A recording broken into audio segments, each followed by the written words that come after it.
welcome. So you don't have to have candles. It's candlelight yin at my house, but you can have, like, just make your ambiance comfortable or your environment comfortable. Get some comfortable things. You can do yin yoga without props, but it's often nicer with them. So, for example, like maybe your knees are a little tender, you can put a blanket underneath them, or you can put a pillow underneath your back, or in our case, we're going to start in a child's pose.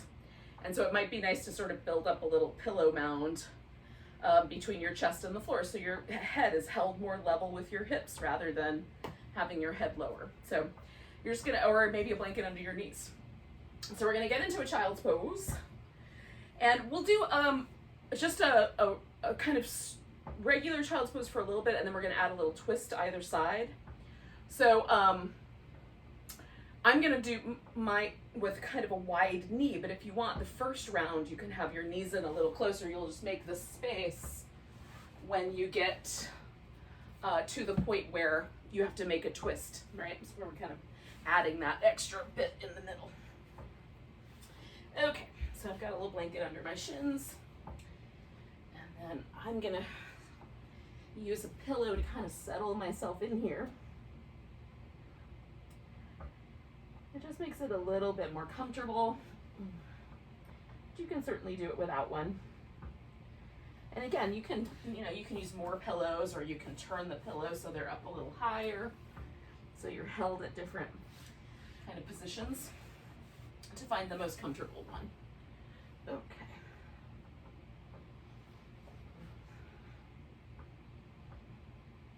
Your arms can be sort of settled back or up front. With this particular kind of a pose, I usually like to have mine somewhere nearby, slightly overhead, but not necessarily all the way.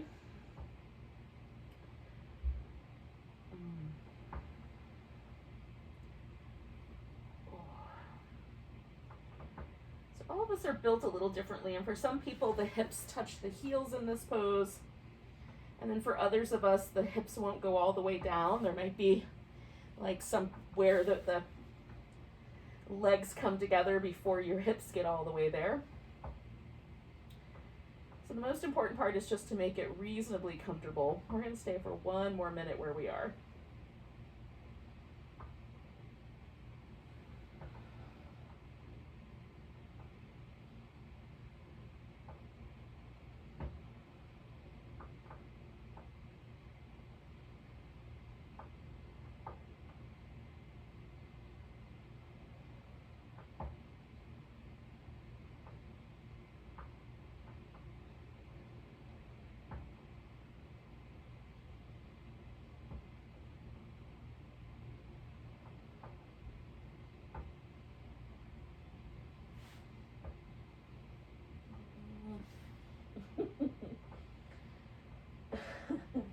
My own hair is tickling my nose.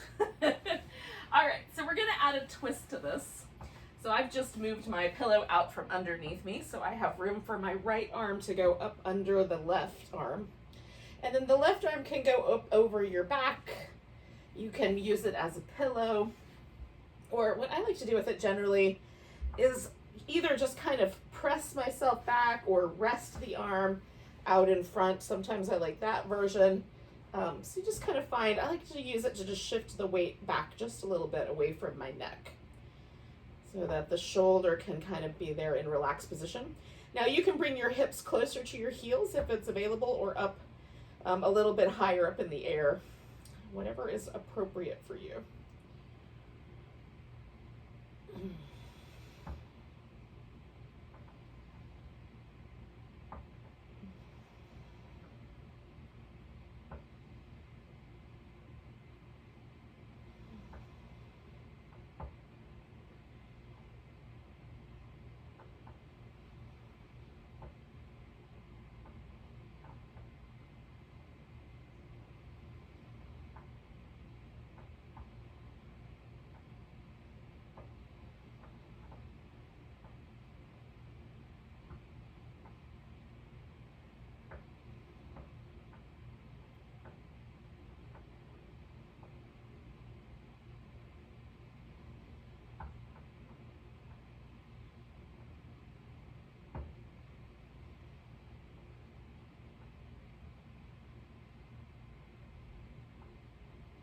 So we're going to take 3 more breaths here.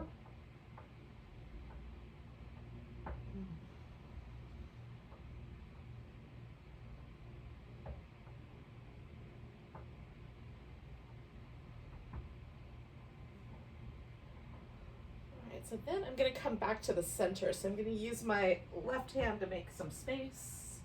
And then come on back. And we'll hang out here for just a minute. Now I'm going to add just a little kind of gentle side to side movement. I may also do a little bit of movement in my shoulder. And then sort of let that settle into quiet.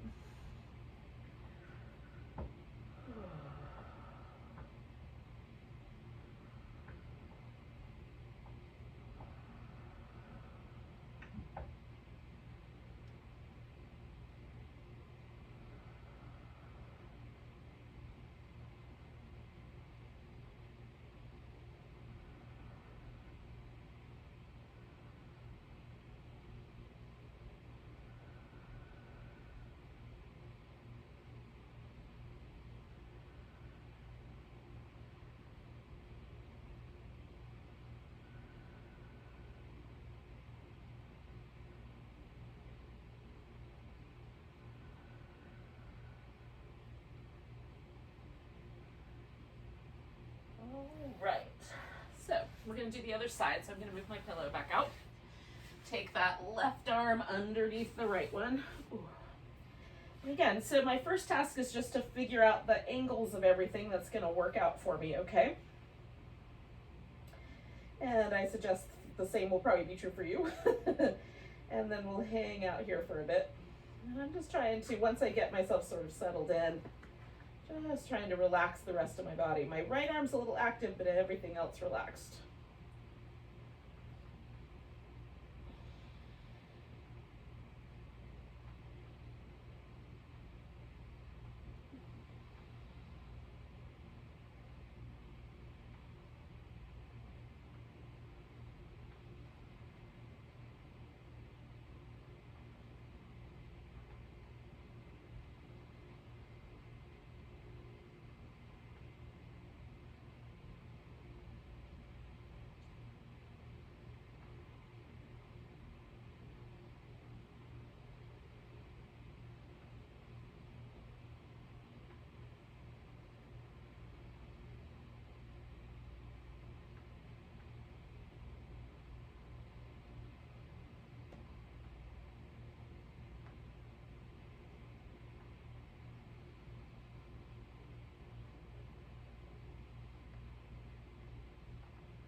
We're going to do about 3 more breaths.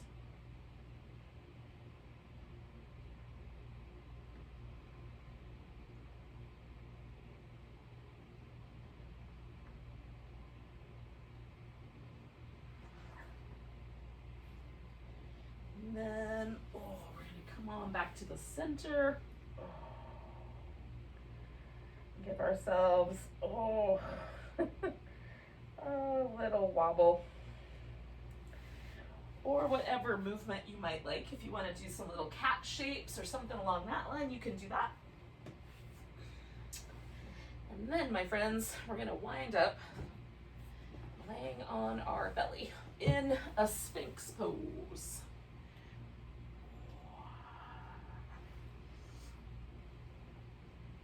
Okay, now, there's a couple of versions of the Sphinx. Let me back up just a little bit. Okay. So there's a couple of versions of the Sphinx. The Sphinx itself is named after this version where we are just propped up on the elbows, right? That's the, you kind of resemble a Sphinx with your arms out in front. But that's not the only option. So another option would be to do this little crocodile version where you maybe cross the arms, maybe lay one on top of the other, and either rest your chin or your forehead on those crossed arms. So there's a little bit of a back bend, but not much. And then the opposite edge is to prop up on the hands. You just want to make sure that your hands are kind of in a position where you don't have to struggle, nor that there's a lot of pressure in your shoulders. So you just kind of find the kickstand position.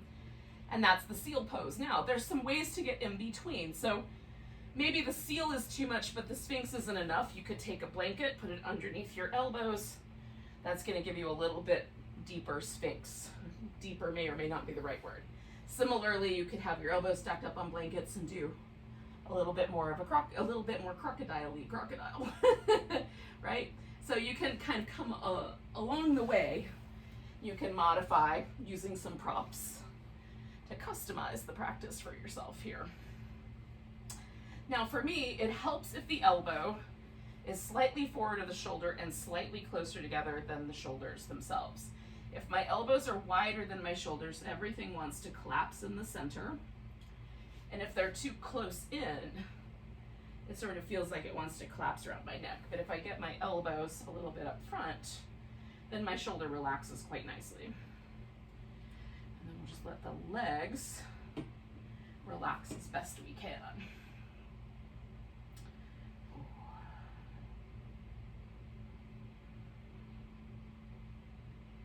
Again, so we're going to kind of play with this pose a little bit. We're going to do it this pose for a couple of minutes, then we're going to do a little half frog, another shoulder thing, and then we'll do the same thing on the other side. So similar to the way we kind of handled the child's pose.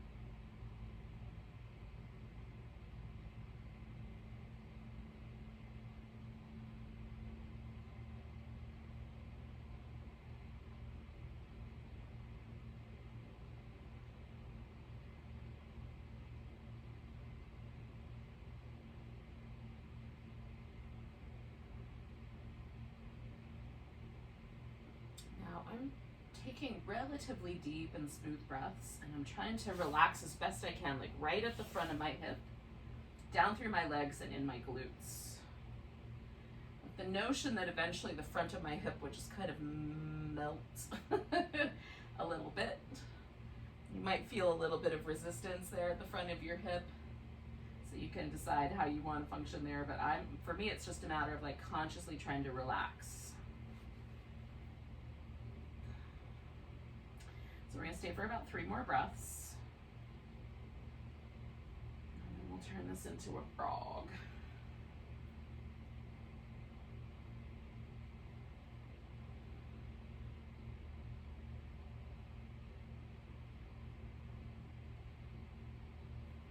All right, so I'm going to lean to my right side. So I'm pretty much rolling onto the right. And then I'm going to take my left leg and bring it up so that it sort of resembles a little frog flipper, right? So as high as my knee is willing to go. The foot can go out like a little flipper. You can bring the toes in. And then we try to see if we can correct the situation and roll back onto the front of the pelvis. Now that, for all of us, is going to be a different range of motion. So it might be a lot. You might feel both your, the front, portion of your pelvis resting on the floor evenly, or like I've got a little bit more lean to the right, but not that much. And then some people will be very rolled to the right. We're all a little different in the structure of our bones. So you can stay propped up like a Sphinx. You can come down into the crocodile. I kind of like to do one of those little hybrids where it's like a crocodile with a pillow and sometimes a blanket too. So it's a little more relaxed, but still has that slight back bendy quality to it. We're going to stay with this guy for about 3 minutes now.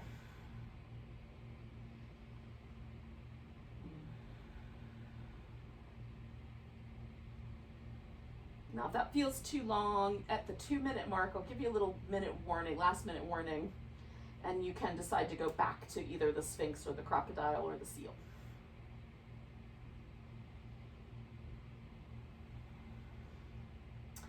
Now you can add on to this pose by bringing whatever the leg that's long.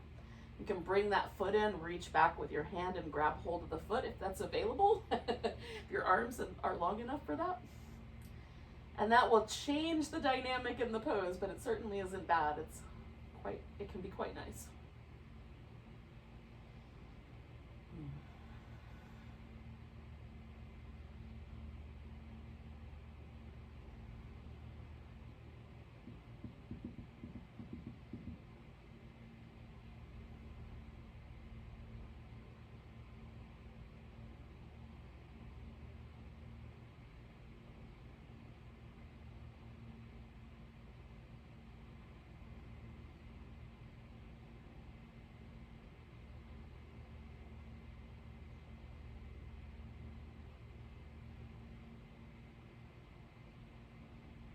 Okay, so we've got that last minute here.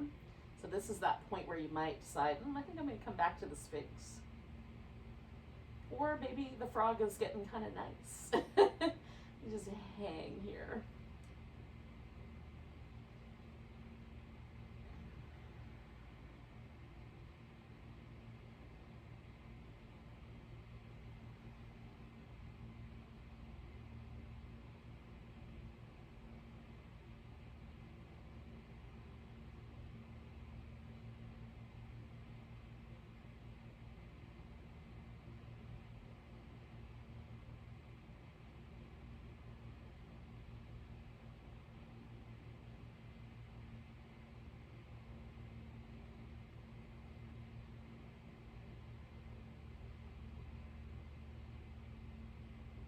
Okay, so we're going to take a nice big breath.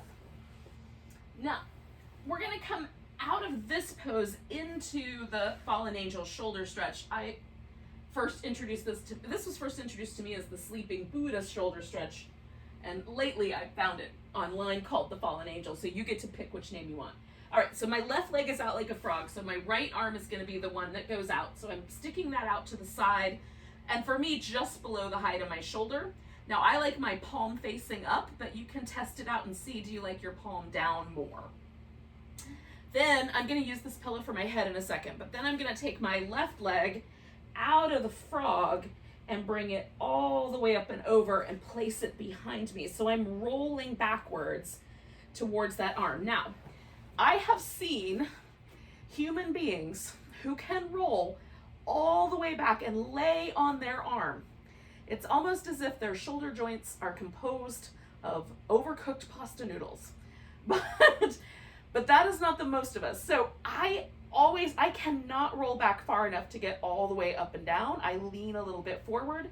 So I always keep one hand up front to kind of let me land there. And I take my leg that I flipped over the back and I just straighten it out and let it kind of hang backwards so it holds me in place. You can also take your spare arm and wrap it behind your back if you like. And you might want some support for your head, but it also might be comfortable for you to just lay there. Now, I'm making a couple of small adjustments with my shoulder. I'm bending my elbow so that the stretch here feels like, if that's the right word, but feels like it's in the front of my shoulder and the top of my shoulder. But there's no numbness or tingling in my fingers, so I'm definitely not cutting off any nerve pathways that live in that shoulder joint, and there are quite a few of them.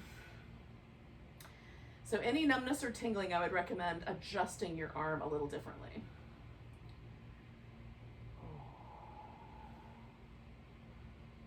And again, it's because we're hanging out here for a bit, we don't have to have really dramatic shapes to make a difference. Like something where you just barely feel it is going to have an impact, and probably a better impact than something that's really intense.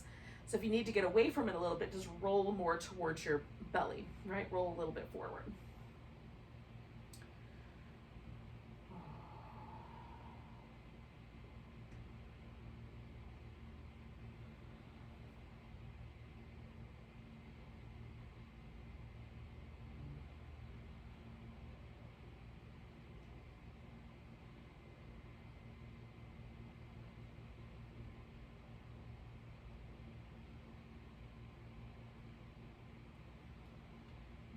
Stay for about another 4 or 5 breaths, about 30 more seconds.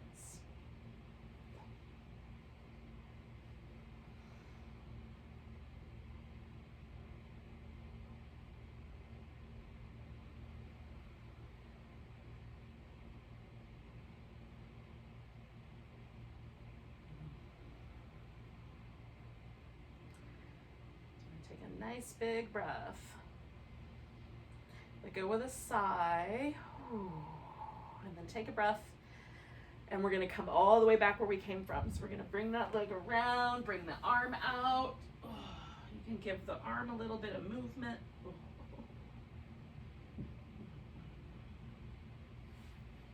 Now we're gonna do the other side, and you can certainly keep the orientation that you've got. I'm gonna spin around because my voice will keep, when I'm rolled into that shoulder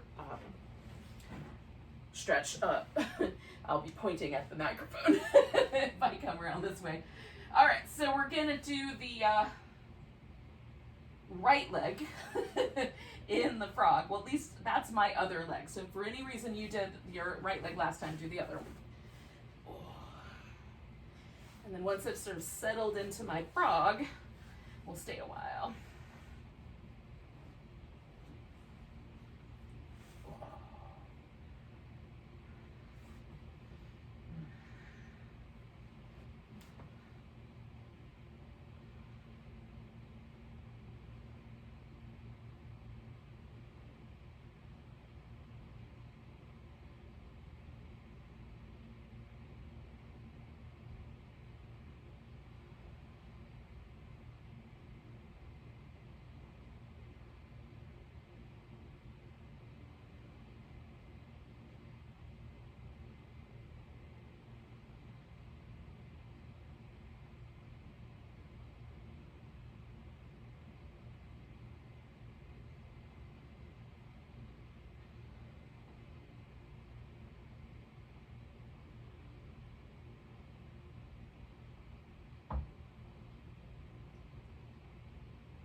So we're in that last minute here, yogis.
So we're going to take 2 more breaths where we are.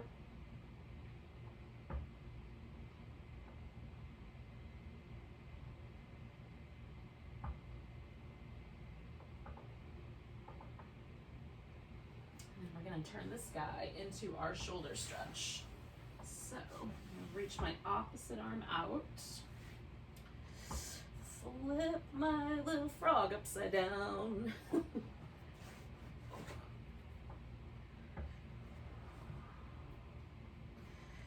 And then, once I'm here, I just make adjustments. to make my shoulder more comfortable. And sometimes like the bending the elbow a little bit is really helpful. Lowering the arm can be a little helpful. So just kind of find that the amount of adjustment that seems like it's just right for your shoulder. Again, we're looking for just kind of that feeling like the front of the shoulder, maybe the top and the front, are being slightly put under pressure. We're definitely not going for anything that feels dangerous or that causes numbness in your fingers or tingly sensations.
Stay for one more minute.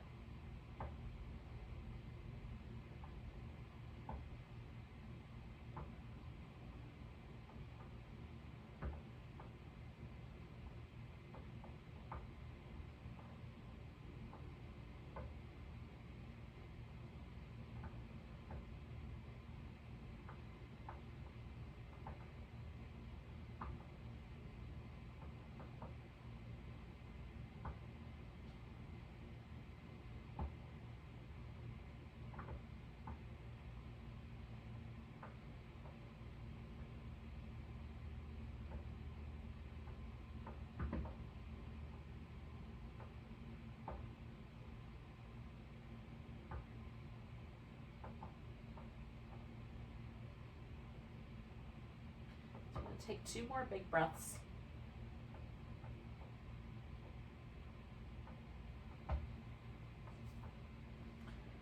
And then, we're gonna roll out of the sky. Now, where we're heading next is to a seated position. So you can spend any amount of time you like moving first. Doing maybe a little child's pose again, or some downward dog, interpretive dance, whatever you want to get around to. Or you can come right to a seated position and give yourself a little bit of movement that feels nice.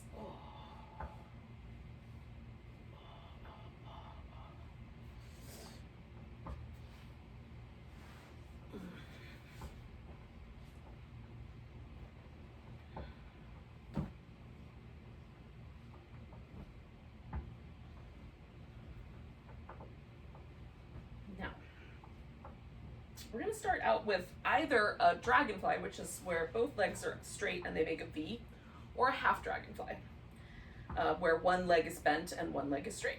And that's up to you. You can do this bit that we're going to do next either way. You just have to make a decision. So I'm going to leave both my legs long, and then I'm going to turn towards one of them and fold, right? So that opposite leg would be the one that I bent. Or if you've already bent one leg, then the leg you left straight is the one you're going to fold over. And you can also, if you want to, you can fold sideways, or you can turn and fold more forward towards them. So that's up to you. Which way you choose to do your folding is entirely a choice. And maybe you want to do a little bit of half and half. So we're going to do the next sequence of poses. Each pose will be a little bit longer. Last sequence was 3 minutes, so this is going to be 4 minutes per pose. But again, I'll give you that halfway mark. And then we've got 1 more minute here, warning. And so you can choose to switch it up halfway if you want.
So we're at that halfway mark.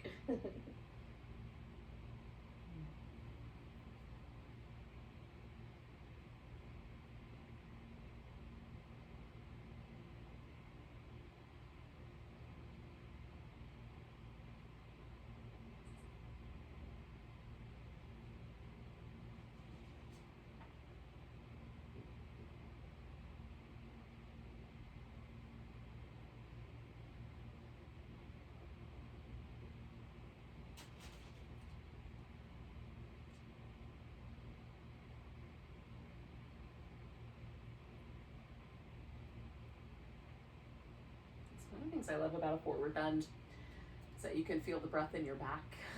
Normally for me the breath is a chest and maybe belly, exclusive practice, but when you're folded over a leg, you can feel it in your back. I thought I heard the pitter patter of tiny feet. So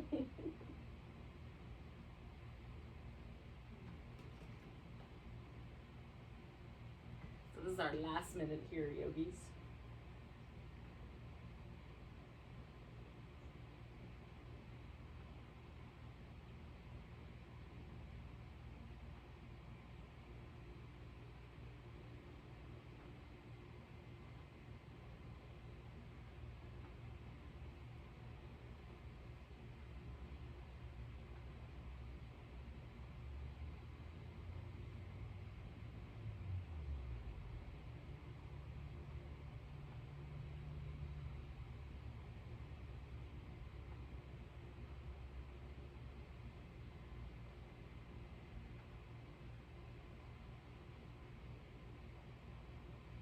So we're gonna take a nice big breath and hold that air in. And then come all the way up. And then let go with an sigh. Now, the leg that you were just bent over, that guy is gonna wind up on the top. So the other leg, if it's not already bent, we're gonna bend that guy. And then this one is gonna come up on top. Now you can stack your knees on top of each other, your shins on top of each other, sit cross-legged, or do some sort of little hybrid, which is what I've got going on. So I've got my ankle resting on a block, but I've tried to bring my thighs into the closest kind of square I can make. You can lean back a little bit. That might be the place where the hips feel the best. Sitting upright might be just perfect. You could tilt the hips forward and try to lay over the legs if you like. And just wherever it feels like is an appropriate stopping point, stop there.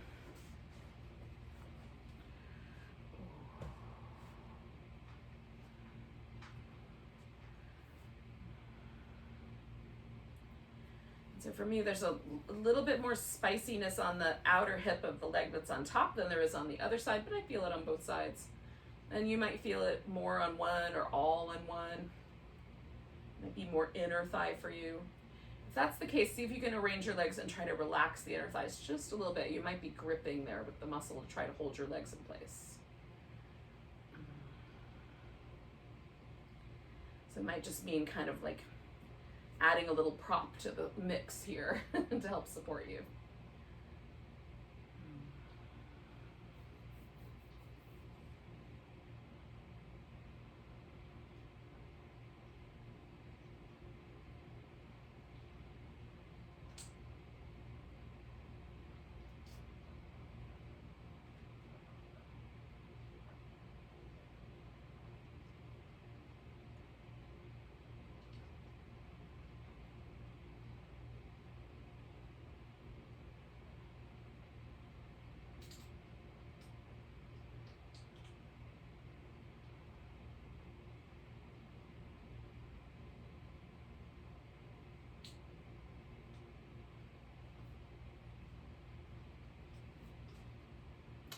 Halfway through here.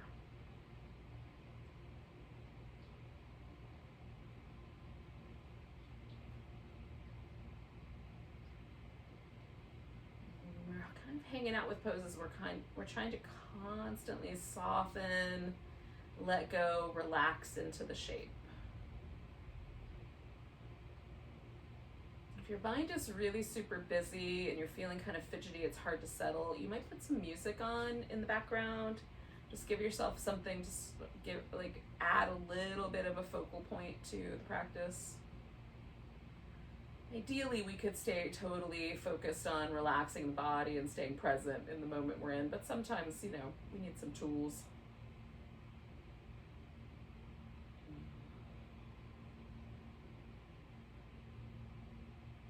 And we're inside of our last minute here.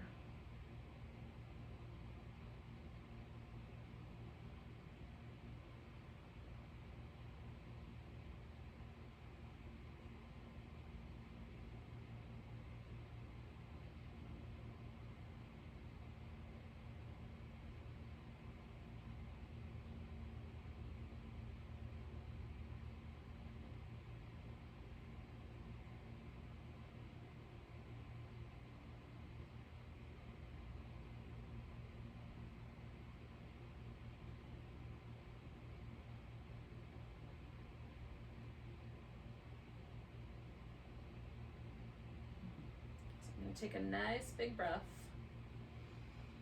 and kind of float up and back a little bit, and then I'm going to release this leg. Now this leg is going to go around behind me in some fashion, and you get to choose between the deer pose, where the leg just comes around about halfway and you've got sort of two 90-degree angles about 90 degrees apart, or you could straighten that leg all the way out behind you, and that turns you into the swan pose. You can do a hybrid, which is what I'm gonna do. So I'm gonna do the deer shape with my legs, but I'm gonna fold forward a little bit to sort of get a little bit more of that swan flavor over here on this outer right hip, the one that's the front leg for me. So if I lean forward, I've got a little bit of stress in this hip and a little bit of stress in that hip, and it's a nice kind of happy marriage. But you want to pay attention to where the stress is in your body, make sure that it feels appropriate, doesn't feel like it's too intense. You're not tightening up around it, you're able to relax. Breathe.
About halfway through here.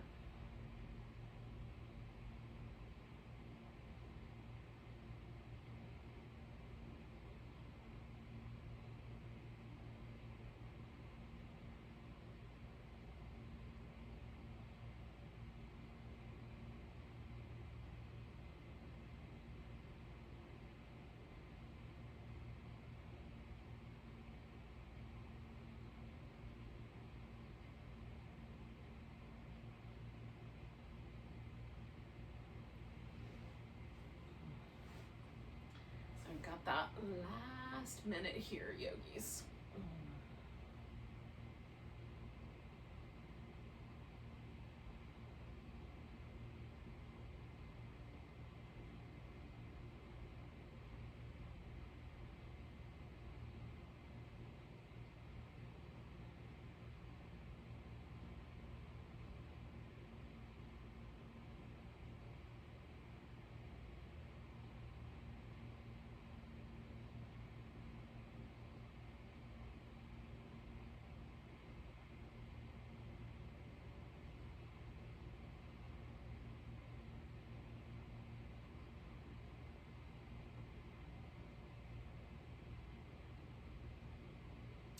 So we're going to take 2 more breaths. And then we're coming back to that big V. So however you need to get out of it, I'm going to lean really hard to my right and bring my left leg around, and then I'm going to unwind my right leg. And before we go into the next side, we're just going to pause for a moment. Oh. I love a little like kind of shaky, kind of shimmy kind of movement. Not too aggressive. You can build it up a little bit, but just that little tiny kind of joint. Almost like you're shaking out your joint. Feels really nice. Now, whatever you did last time is what you're going to do this time, right? So we're maybe not quite there yet, but we'll be there in a second. So I had both my legs straight, so I'm going to maintain that. I need to go over my right leg because I went over the left one last time. If you had that right leg bent or the other leg bent, then you would bend one. Okay, so whatever you did last time. And then we're folding in.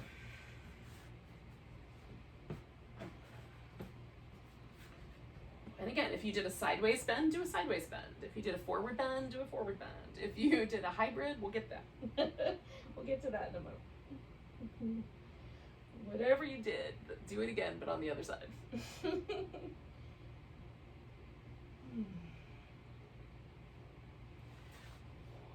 Sometimes I have to gently rearrange the placement of my bones on the floor. All kinds of little adjustments sometimes. So don't be afraid to adjust your pose. And then at some point, relax.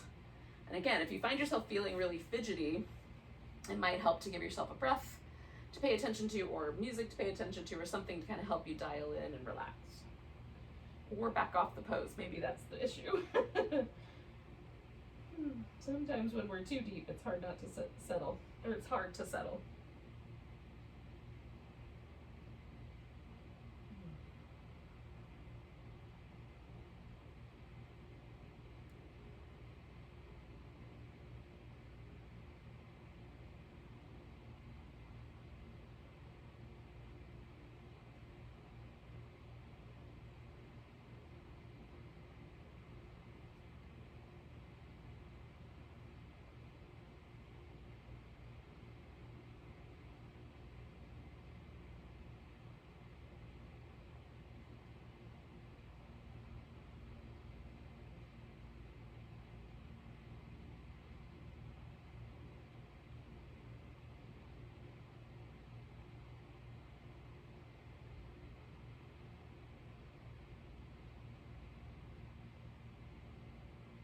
We're halfway through here.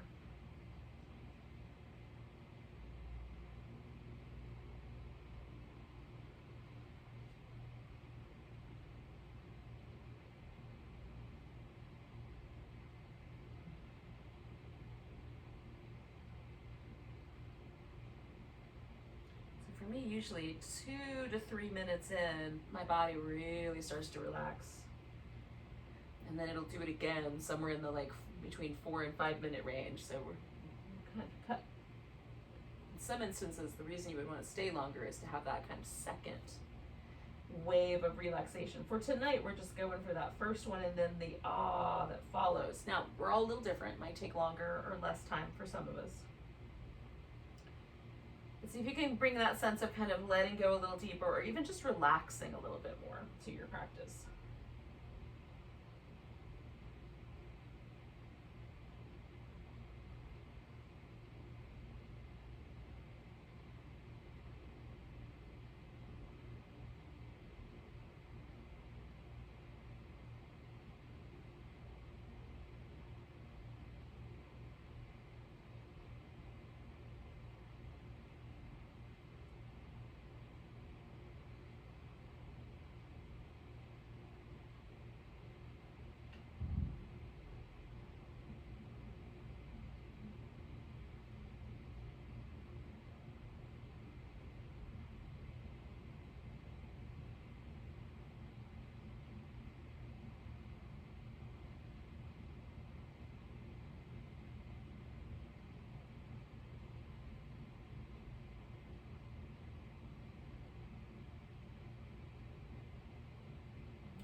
Last few breaths here.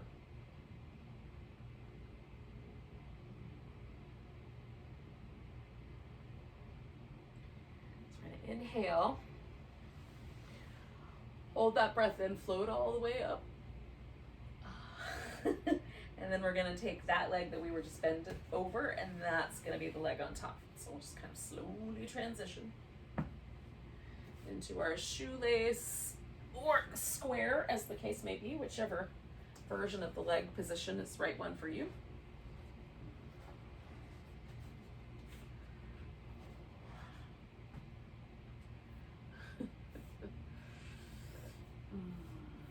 Again, you can kind of figure out which direction your pelvis should lean so that you can relax into your seat a little bit here.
We're about halfway here, yogis.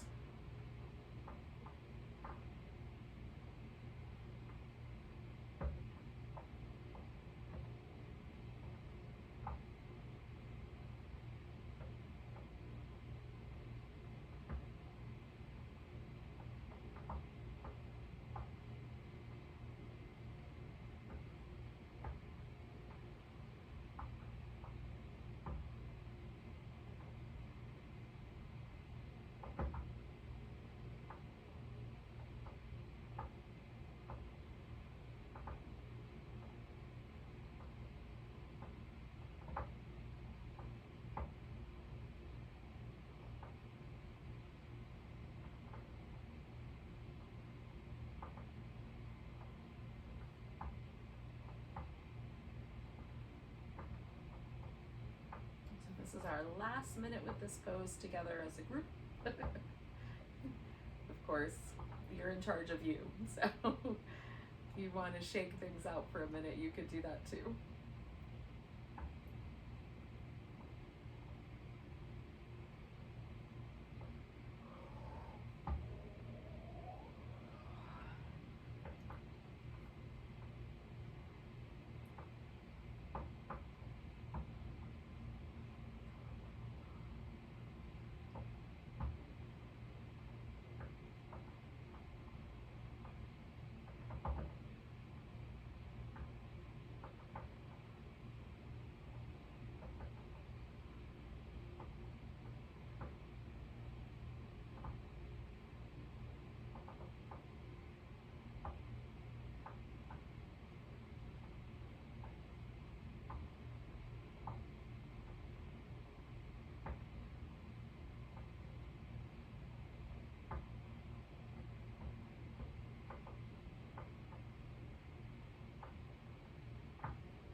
yogis, we're gonna take a really big breath.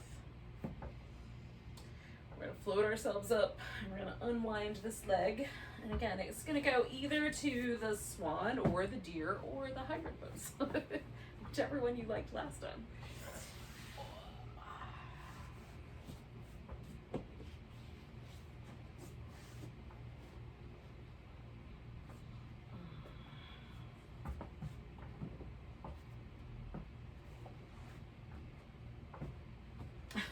Deer pose with a tiny taste of swan. A swan pose with a tiny taste of deer. Whatever genetics you choose. You just settle in.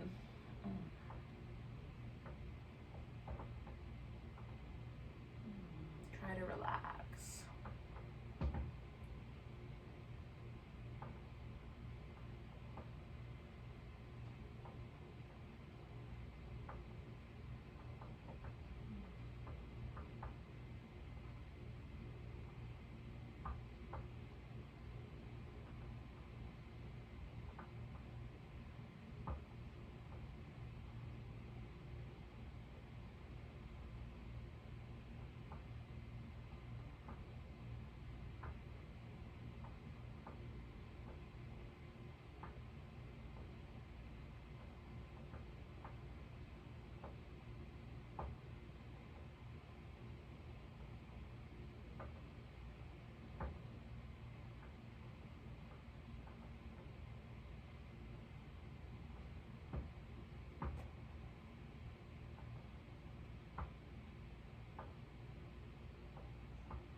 Halfway through here, yogis.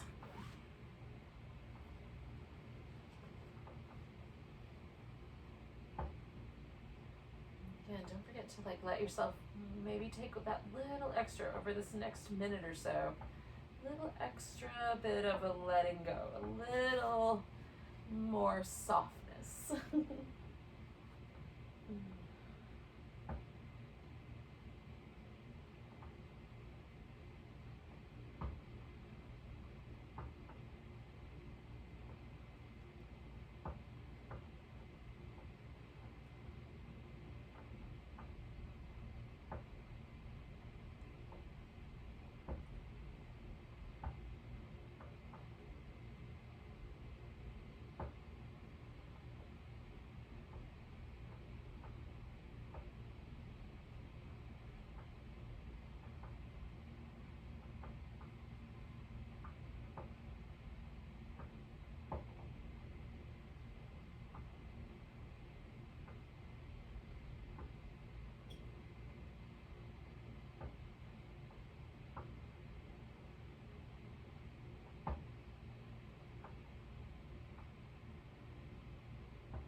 Inside our last minute here.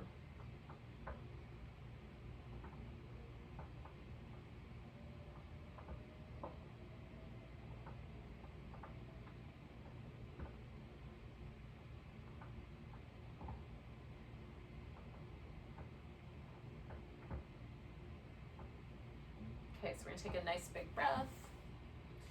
We're gonna gently extract ourselves from the shape. Oh.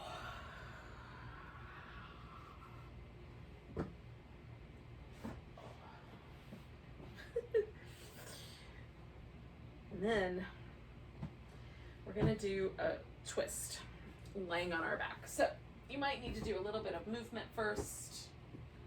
Oh. I may have overshot that a little.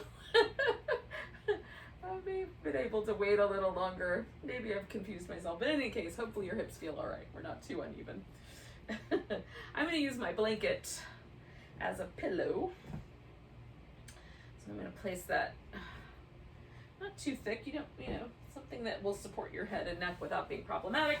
And I'm going to use my pillow for support. Okay, so reclining. Oh, this will be a short pose. We're just going to hold it for a couple minutes on each side, around 2.5, something in that neighborhood, based on my current ability to handle timekeeping. We'll give ourselves a little bit of room. So I'm going to take my legs over here to the right first. It could be either side. And then I've got this pillow just to support my bottom leg so I can kind of hook my top leg over the top. And there's a little bit of room for that to sort of hang out. I like making sure both my shoulders are touching the floor so that there's not too much stretch across the chest or my arm, but there is a little bit there and there's a little bit through the hip. The more my top leg kind of dips over the top of the stack, the more intense that feels. The more support I put under my legs, the less intense that is. So if you want to sort of modify the intensity, you can do it that way. We're just going to let ourselves relax into this twisty shape. You can cover up with a blanket if wherever you are is kind of chilly. It got pretty toasty warm where I live today, so I'm feeling nice. Feeling nice and ambient.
Now we're going to take about 3 more breaths.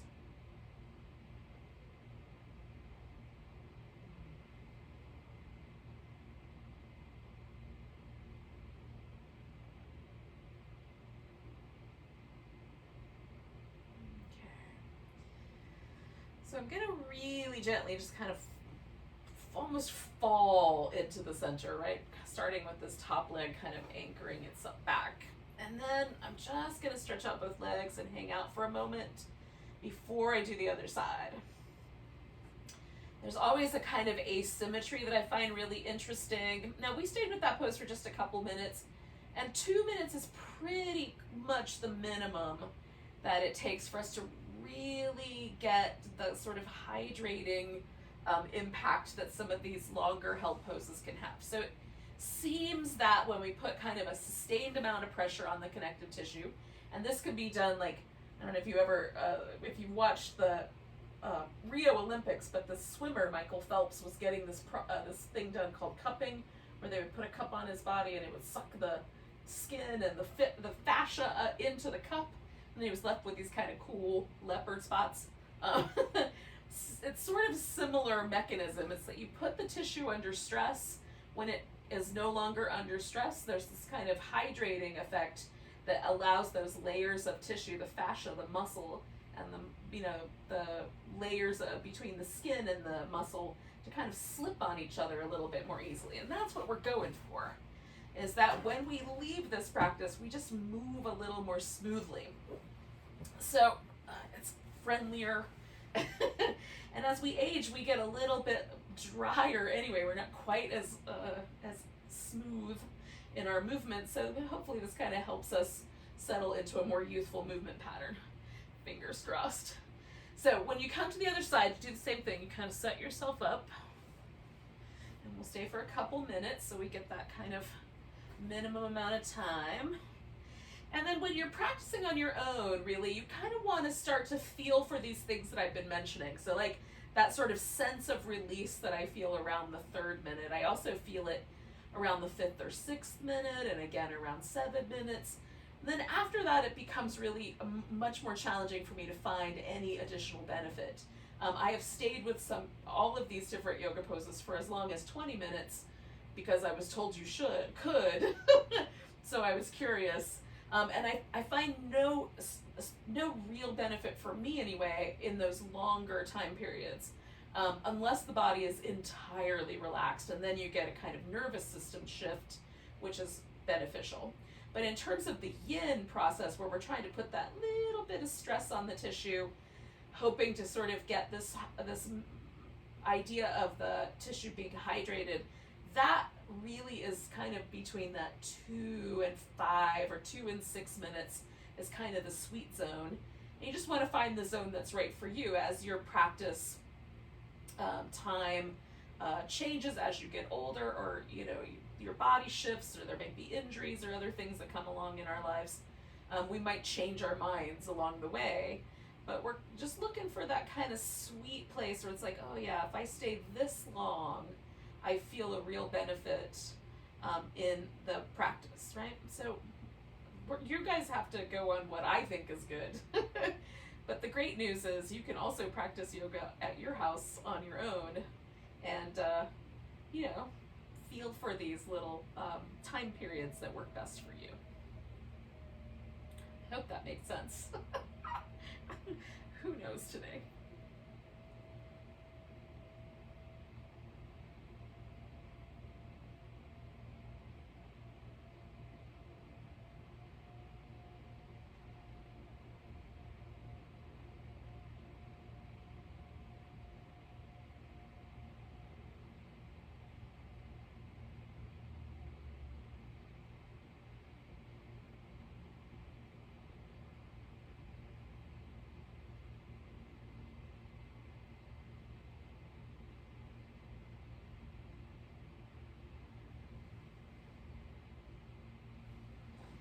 Stay for about 3 more breaths.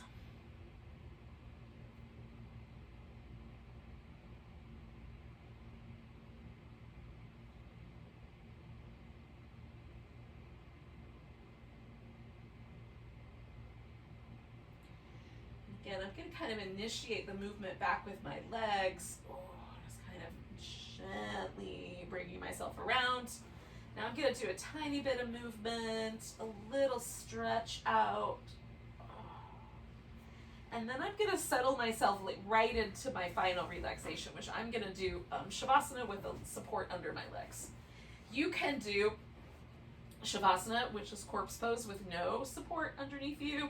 You can do starfish pose, where you stretch out in a bigger star shape.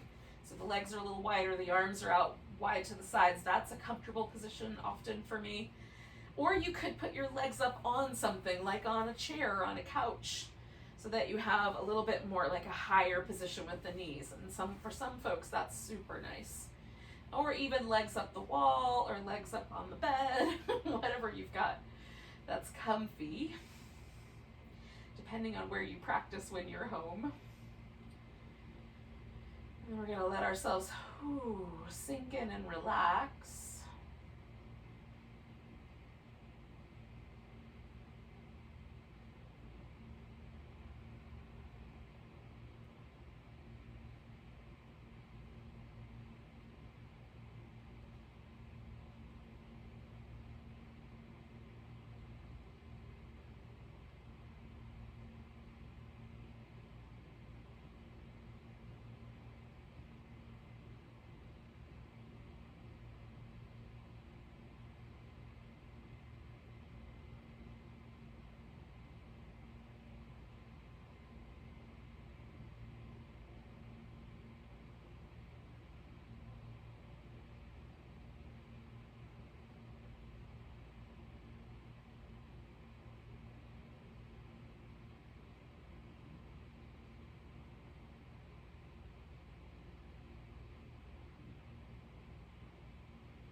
yogis, we're just going to notice the breath again.